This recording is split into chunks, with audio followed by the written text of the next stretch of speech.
Oh look, we're a little bit Autumnal.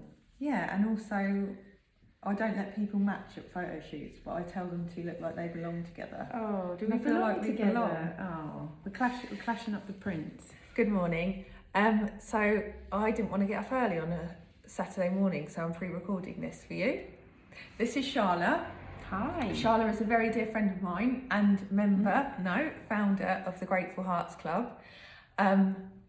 I wanted to talk to you about gratitude anyway, but I brought the expert, the gratitude expert in, the expert in the room, That's a big right? title, yeah.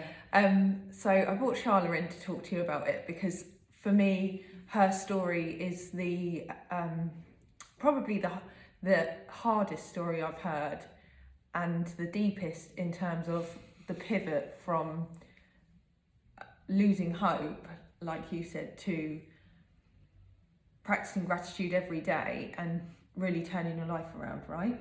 Yes. Am I allowed to say that? Are we going to cry in this one? You're allowed to if you want. Oh I my cried goodness. yesterday. Okay, right. That's good to know.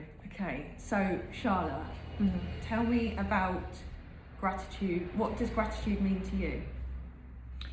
So I would say, and this is quite a statement, that it is something that completely changed my life, and at a time where I was pretty hopeless, to be honest with you, and I'd been through so much heartbreak that I was so disconnected from the positive person that I was, and I was completely lost. And it was the one thing that was a path that I followed that led me back to me and the positive person that I know I can be, and connected with all the lovely things like my creativity and just generally living a happier life, I guess.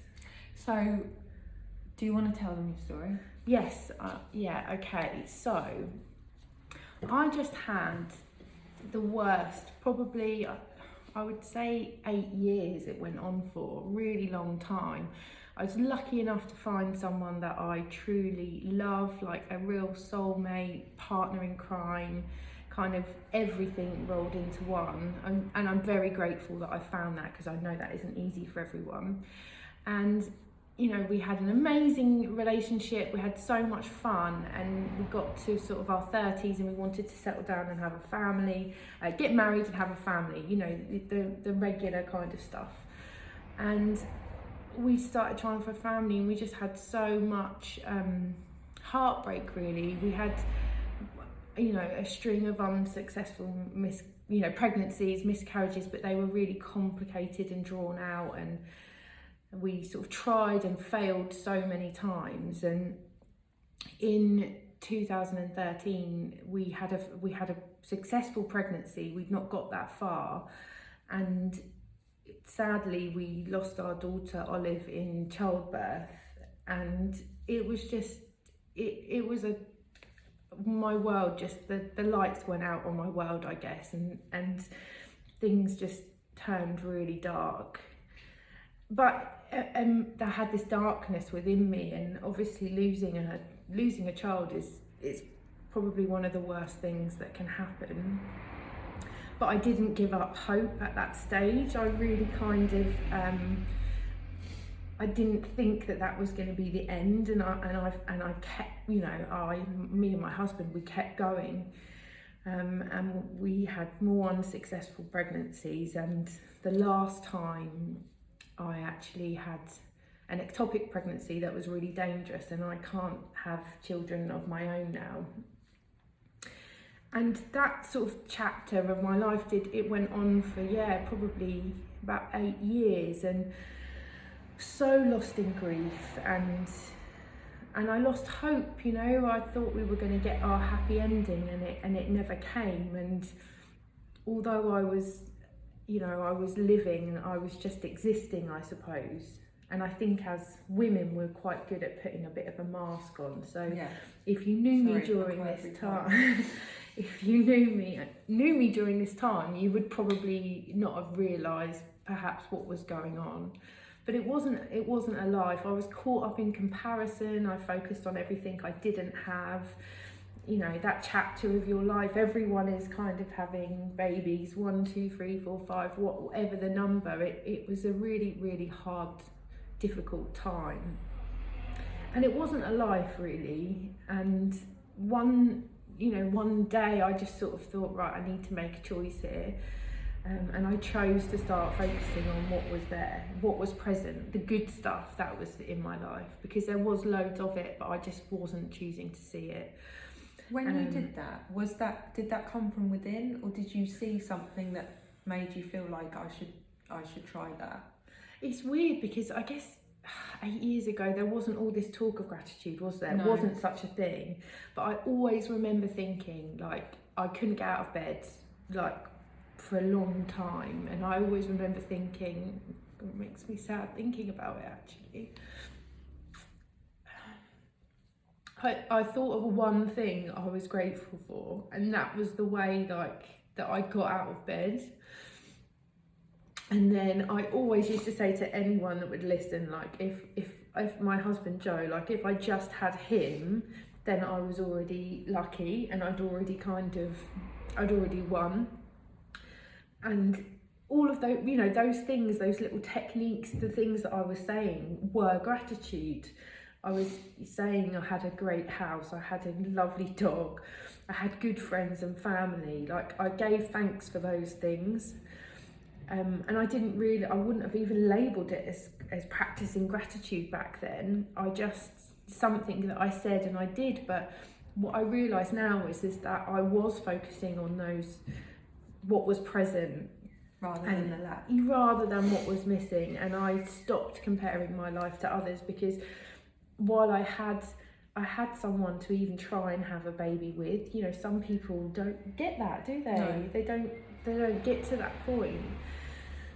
So yeah, I realised after I've done a lot of work, I guess, on myself and processed a lot of that time, is that gratitude was the one thing that helped me find me again and connect with that positive person that I was, because I was still in there. I was lost. Thank you.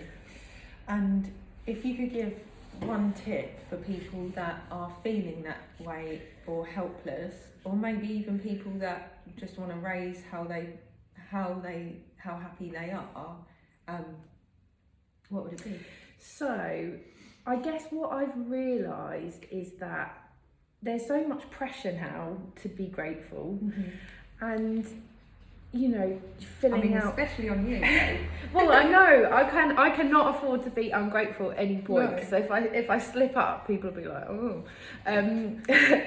But I would say, yeah, it seems like, you know, gratitude, you know, journals, you know, journaling, writing stuff down, and I guess if you can't do all of those things, and you don't want to develop this big sort of gratitude habit that takes over a lot of time, I like easy ways to add gratitude to your life. That's what I'm about. Yeah, micro hacks, easy ways to be more grateful, and that's what you can expect from the Grateful Hearts Club, really.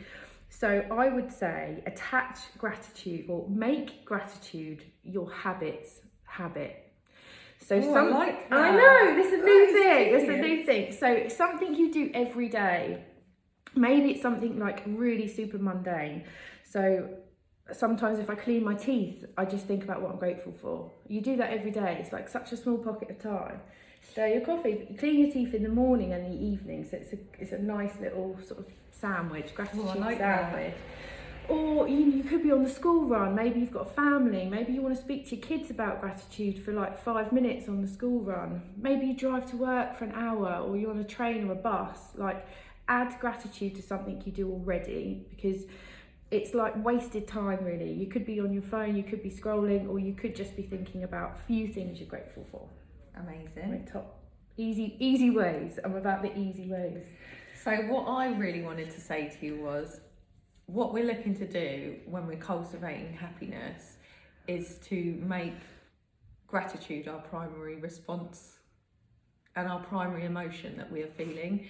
And I think that for me, so the way that I practice gratitude, I struggle with insomnia. So when I can't sleep, I like almost count grateful things, and it might be just my heart, or the fact that my body's always been with me, or the fact that I have a home. And sometimes it's simple things like that, but sometimes, you know, if I get an opportunity, and because I'm all about manifesting, if I get an opportunity that I love, I'm like, thank you, universe, I love this, send me more of this. So then the universe knows what to send me more of. I'm very clear and direct about what I want. But that's one thing that's really interesting, actually, because the Grateful Hearts Club started last June, and since I've been talking, thinking, being more grateful, like, so much good stuff has happened, like more good stuff than I could ever have imagined. Charla has left her normal job, and the Grateful Hearts is now Grateful Hearts Club is now your main source of income, right? Yeah. That is hardcore, and that is bravery as well. And the universe responds to bravery, right? I think it wasn't until I told the universe and set my intention that I wanted to do this full time that it happened, and I was since I've been really clear about this and what I want to do, and I've been committed to it, even more great stuff has happened. And it's really powerful to be that clear about what you want. And that's the good thing, when you cultivate joy, when you cultivate happiness, when you cultivate positive thoughts, and it is your job to do that. You are the curator of your own mind, but when you do that, the universe responds by sending you more positive opportunities, because it knows that you're more likely to say yes now you're in that positive state. So I really I love it. I'm so excited for you, and I know that you've got loads of good stuff to come. And I'm going to make you all go and follow Charla on Instagram. I'll put her link in. But thank you for coming on, and thank you for explaining your story, and I love you lots. Oh, thank you, Jen. I'm grateful. Oh, very grateful. Oh, and I also love it when you say what you're grateful for, because you told me that if you send a text message saying thank you to someone, I love that hack. Oh, that's another little hack. Oh. So rather than saying thank you to someone in a text message, just replace that with an I'm grateful for, or because it's an extra way of squeezing a little bit of gratitude in your day. And you probably say thank you a lot. Like if you've got an Instagram post, you know, a beautiful picture of whatever it is, just write a little note underneath just to say what you're grateful for in the picture, whoever it is. Easy ways to be more grateful. That's what I'm about. 1, 2, 3. Bye.